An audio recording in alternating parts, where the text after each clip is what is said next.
IPL 2024 ஸ்ட்ராங்கான batting unit எந்த team வச்சிருக்காங்க. நம்பர் 3ல ஆர்சிபியை பொறுத்த வரைக்கும் போன வருஷம் மிடில் ஆர்டர் பேட்டிங் மிகப்பெரிய பிரச்சனையா இருந்துச்சு.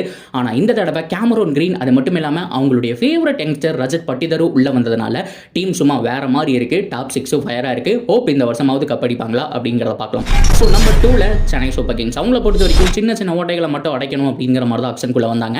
டேரியல் மிச்சல், ரச்சின் ரவீந்திரா அப்படின்னு சொல்லிட்டு சூப்பரான 2 பேட்ஸ்மேன்ஸ் எடுத்ததுனால பார்த்தோம் அப்படின்னா அவங்களுடைய டாப் 8மே பார்த்தோம் அப்படின்னா ஷார்துல் தாக்கூர் வரைக்கும் பலமான பேட்டிங் யூனிட்டா இருக்கு. ஸோ அதனால தான் இந்த லிஸ்ட்ல செகண்ட் பிளேஸ் பிடிச்சிருக்காங்க. ஸோ நம்பர் 1 மும்பை இந்தியன்ஸ் காலங்காலமாக தரமான இந்தியன் பிளேயர்ஸை ப்ரொடியூஸ் பண்ணக்கூடிய டீம். அவங்களோட டாப் ஆர்டர் ஃபுல்லாமே இந்தியன் பிளேயர்ஸ் தான் அப்படின்னு சொல்லணும். ரோஹித் சர்மா, இசான் கிஷன், சூரியகுமார் யாதவ், திலக் வர்மா, நெஹல் பதேரா, அது மட்டும் இல்லாமல் ஹர்திக் பாண்டியா அப்படின்னு சொல்லிட்டு சூப்பரான பிளேயிங் 11 அப்படிங்கிறத வச்சிருக்காங்க.